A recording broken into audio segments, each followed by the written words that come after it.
ડુંગર દૂરથી રળ્યા હમણાં. આ વાત હવે ક્યાંક ને ક્યાંક ગુજરાતમાં ખેડૂતો માટે સાચી સાબિત થઈ રહી છે.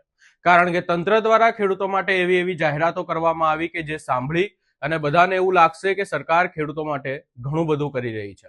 પરંતુ હવે આ તમામ બાબતની સામે ક્યાંક ને ક્યાંક વિપક્ષ દ્વારા સવાલો ઉભા કરવામાં આવી રહ્યા છે. અને હવે વિસાવદરના ધારાસભ્ય ગોપાલ ઇટાલિયા દ્વારા મુખ્યમંત્રીને વધુ એક પત્ર લખવામાં આવ્યો છે અને રજૂઆત કરવામાં આવી છે.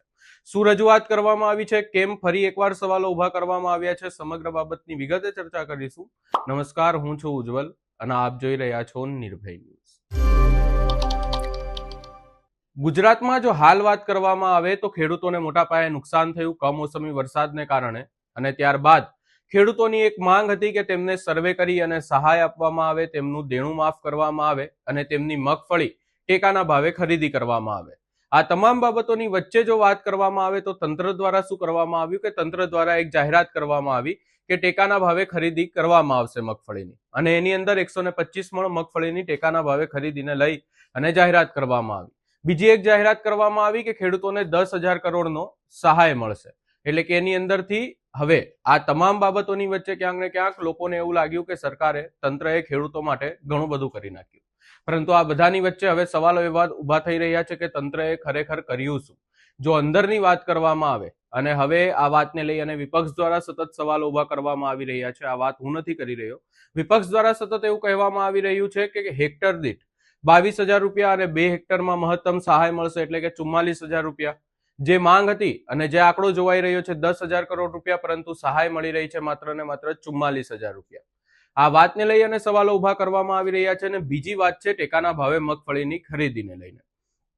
ટેકાના ભાવે મગફળીની ખરીદીને લઈ અને સવાલો એવા ઉભા થઈ રહ્યા છે કે ખેડૂતો જેટલી પણ 125 મણની જાહેરાત કરવામાં આવી, તો 125 મણ મગફળી માત્ર ક્યાંક ને ક્યાંક વહેંચી તો શકે માર્કેટમાં, એના માટે જઈ રહ્યા છે. પરંતુ હવે માર્કેટિંગ યાર્ડમાંથી એક પ્રશ્ન ઉભો થઈ રહ્યો છે, અને એ પ્રશ્ન ઉભો થઈ રહ્યો છે 2% ડેમેજ જે મગફળી છે એ સ્વીકારવામાં આવશે, અને તેનાથી વધારે ડેમેજ હશે તો એ મગફળી ટેકાના ભાવે નહીં ખરીદવામાં આવે.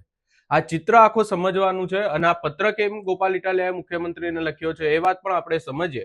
તો અહીંયા સૌપ્રથમ તો આ પત્ર લખવામાં આવ્યો છે ગોપાલ ઇટાલિયા વિસાવદર ધારાસભ્ય દ્વારા. અહીંયા લખવામાં આવ્યો છે આ પત્ર માનનીય મુખ્યમંત્રી શ્રી ભૂપેન્દ્રભાઈ પટેલને લખવામાં આવ્યો છે. અહીંયા વિષય છે મગફળીની ખરીદીમાં ડેમેજ વધારવા બદલ. એટલે કે આ ડેમેજ જે છે, ડેમેજ મગફળી, એટલે કે સરકાર દ્વારા હાલ એવું કહેવામાં આવ્યું છે, આ જ વાત અહીંયા કરવામાં આવી રહી હતી કે ડુંગર દૂરથી રળ્યા હમણાં. એટલે કે ક્યાંક ને ક્યાંક સરકાર દ્વારા એવું જાહેરાત કરવામાં આવી કે ટેકાના ભાવે ખરીદી કરવામાં આવશે, ખેડૂતો પણ ખુશ થઈ ગયા. પરંતુ એની અંદર એક વાત એવી મૂકવામાં આવી છે કે 2% થી વધારે જો ડેમેજ મગફળી જે હશે તો એની ખરીદી નહીં કરવામાં આવે. અહીંયા લખવામાં આવ્યું છે કે જય કિસાન સાથે ઉપરોક્ત વિષય અનુસંધાને જણાવવાનું કે મારા મત વિસ્તારમાં થોડાક દિવસ પહેલા, એટલે કે વિસાવદરમાં મગફળી ખરીદી ચાલુ થયેલ છે. ખેડૂતો પુષ્કળ પ્રમાણમાં મગફળી વેચવા આવી રહ્યા છે, પરંતુ કમોસમી વરસાદને કારણે મગફળીમાં ડેમેજ વધારે હોવાથી રિજેક્ટ થવાના કિસ્સાઓ વધી રહ્યા છે. આ વાતને લઈ અને આપણે જોયું હતું કે અનેક માર્કેટિંગ યાર્ડોમાંથી વિડીયો પણ બહાર આવ્યા હતા. હવે અહીંયા વધારામાં કહેવામાં આવ્યું છે કે હાલ સરકારની ગાઈડલાઈન પ્રમાણે મગફળીના 2% ડેમેજ સ્વીકારવામાં આવે છે, અને ખેડૂતોની મગફળીમાં ડેમેજ એવરેજ 5 થી 8% આવે છે.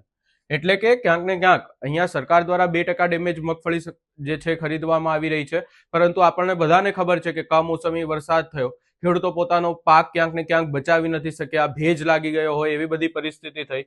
એટલે ક્યાંક ને ક્યાંક 5 થી 8% એવરેજ ડેમેજ હાલ મગફળીમાં આવી રહ્યો છે. અને આ વાતને કારણે 2% થી વધારે ડેમેજ છે, એટલે ઘણા ખેડૂતોની મગફળી રિજેક્ટ થાય છે. જેથી અહીંયા લખવામાં આવ્યું છે કે ખેડૂતો તરફથી મળેલ રજૂઆત પ્રમાણે હાલની ડેમેજ મર્યાદામાં તાત્કાલિક મગફળી ડેમેજ 8% કરવામાં આવે એવી માંગ કરવામાં આવી છે અને વિનંતી કરવામાં આવી છે. ગોપાલ ઇટાલિયા વિસાવદર ધારાસભ્ય દ્વારા પત્ર લખવામાં આવ્યો છે. પત્ર લખવામાં આવ્યો છે મુખ્યમંત્રી ભૂપેન્દ્ર પટેલને, અને આ રજૂઆત કરવામાં આવી છે. સમગ્ર બાબતે આપનો શું અભિપ્રાય છે અમને કમેન્ટ કરી જરૂર જણાવશો. અમારી ચેનલ નિર્ભય ન્યૂઝને લાઇક, શેર, સબસ્ક્રાઇબ કરવાનું ભૂલશો નહીં.